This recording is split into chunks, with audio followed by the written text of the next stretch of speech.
Borussia Dortmund sign a new number 9. It's still snowing here in Dortmund. And Thorgan Hazard has returned to training with the team after receiving an injury during the Braunschweig game in the second round of the DFB Pokal back in December. There's obviously talks about Sancho leaving the club in summer, and the 16-year-old wonder boy Moukoko creates more chances in 30 minutes alone than any of the other players could in 90 minutes in the game against Freiburg on Saturday. My name's David Thorne. This is David's Videos, and you are watching Borussia Dortmund News. It's Wednesday, so los geht's. So if you didn't get a chance to watch the game on Saturday, Dortmund travelled down to Freiburg to play their 20th game of the 2020-21 Bundesliga season. The first half, I must say, was relatively boring. Not really much happened, but Dortmund did show they had a little bit of stability, and for the first 20 minutes, they at least controlled the game. Freiburg did show that they could do something too, but all round, it was a little bit backwards and forwards. No one quite knew actually how to score a goal. During the half-time break, Terzic decided to then take off Brandt for Bellingham, which was a good change, but the best change came at 60 minutes when Terzic then decided to take off Reina, who actually had a good game, but then brought on Youssoufa Moukoko. Up until this point, before Moukoko came onto the field, you could count the shots at goal on about like 1 or 2 fingers. But Moukoko wanted to change this and decided, you know what, my first shot's going to hit the post. The second shot didn't do anything, but the third shot, nicely assisted by Haaland, went straight in the back of the net. He then went on to have multiple more shots in that one game.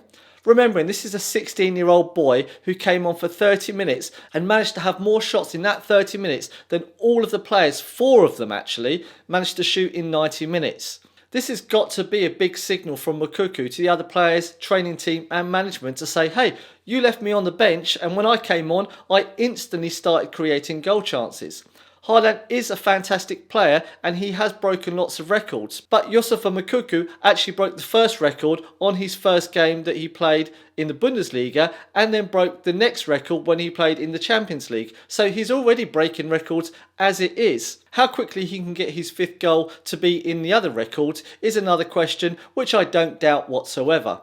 Either way, it was a joy to see Moukoko come on and just show this passion that he has for the club and for the game too. So please keep it up. So this is a signal to say to Terzic, put Moukoko and Haaland straight on to see what they can do together for maybe the whole 90 minutes. So Borussia Dortmund have been drawn up against Borussia Mönchengladbach in the quarter-final of the DFB Pokal this year. The game will be played in Borussia Park on the 2nd of May at 8:45. How Dortmund is going to play in this game, we don't know. But one thing they've got to do is pull their thumb out if they want to at least win something this year, or if they want to at least come second in something this year. Because does it look like they're going to get any further in the Champions League? I don't know. Are they going to come in the top 2 in the Bundesliga? Well, if they do want to, then they've really got to put some effort in. But they really do have a chance of winning the German Cup this year. I mean, let's face it, the competition isn't high. There are a few contenders still in the game, but we'll see after the next round. If Dortmund can beat Borussia Mönchengladbach, then they have a really good chance of going through to the final. So another funnier note about Borussia Dortmund meeting Gladbach in this game is that there's a high likelihood that Marco Rose will be the trainer for Dortmund.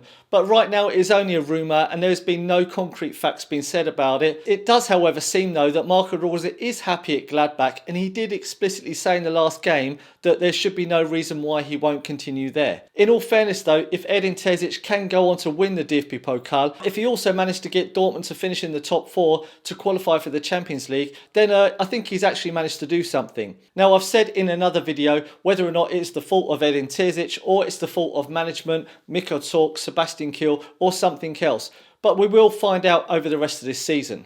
So if you haven't heard the rumours already, there's talks about whether or not Roman Bürki's number 1 place is very secure. Now, why this should be, because he has a contract until the 30th of June 2023, and he just recently signed that contract anyway. I don't think Roman Bürki has done a bad job. If anything, he's done a really good job, because look what he's got in front of him. His defence at some time has got more holes in it than a tea bag. In all fairness to Bürki, if you've got the likes of Manual Akanji stood in front of him, who passively stands there and waits for the ball to hit him on the arm, rather than running towards the defender to stop them, then I'm not surprised. If anything, Dortmund need to tighten up the defence to help the goalkeeper rather than replace the goalkeeper. Now, with that said, Marvin Hitz's contract does expire at the end of this season. Whether or not it will be renewed is another question. Now, I don't see a problem with Marvin Hitz also. He's done pretty well over the past couple of games. Yes, okay, he's let a few goals in, but he is still working with the same defence that Roman Berkey has problems with as well. The one thing that has changed over this season is Lucas Piszczek hasn't been playing as much in the defence. Has this got something to do with it? I don't know.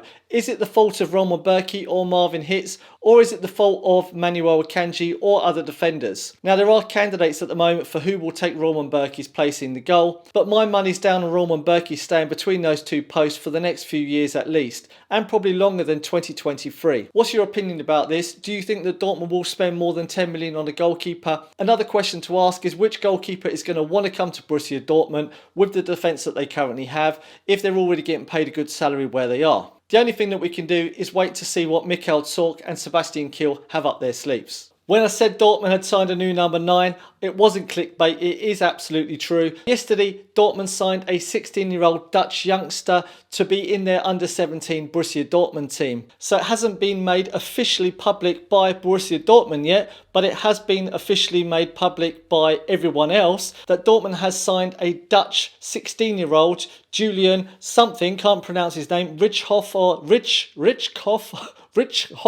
or something like that. He signed a contract yesterday coming from Ajax Amsterdam. In all fairness, he is really, really good. He didn't want to stay at Ajax Amsterdam. He only wanted to come to Borussia Dortmund, which I can understand why. He will be in the under-17s team to start off with and then move up to the under-19s. But I'm pretty certain this youngster's going to be in the first team come the summer of 2021.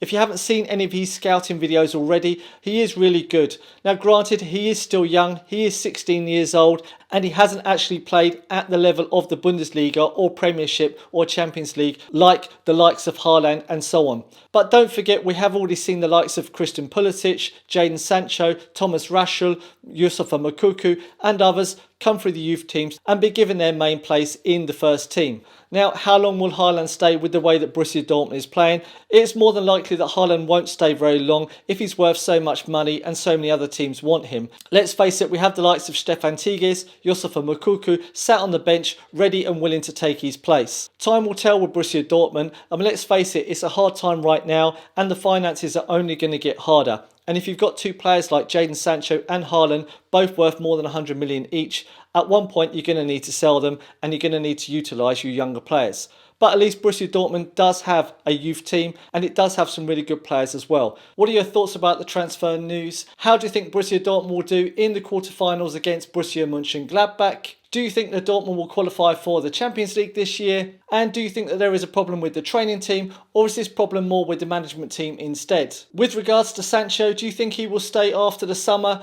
Which team do you think he will go to, and how much do you think Borussia Dortmund will sell him for? Do you think that Haaland will stay at Borussia Dortmund if they don't qualify for the Champions League or even the Europa League? Do you think that Marvin Hitz's contract will be extended? So the final thing left to say is don't forget to like, share, subscribe and tap the bell icon to be notified when I next upload any new videos. If you are interested to see any other content that I make on my channel, then there'll be a link in the video description below. With that said, I'll see you on Sunday for the review of Borussia Dortmund versus TSG Hoffenheim here in Dortmund. Hopefully they play a little bit better than they did last time. We will see. Hey, B for B. Goodbye. See you later.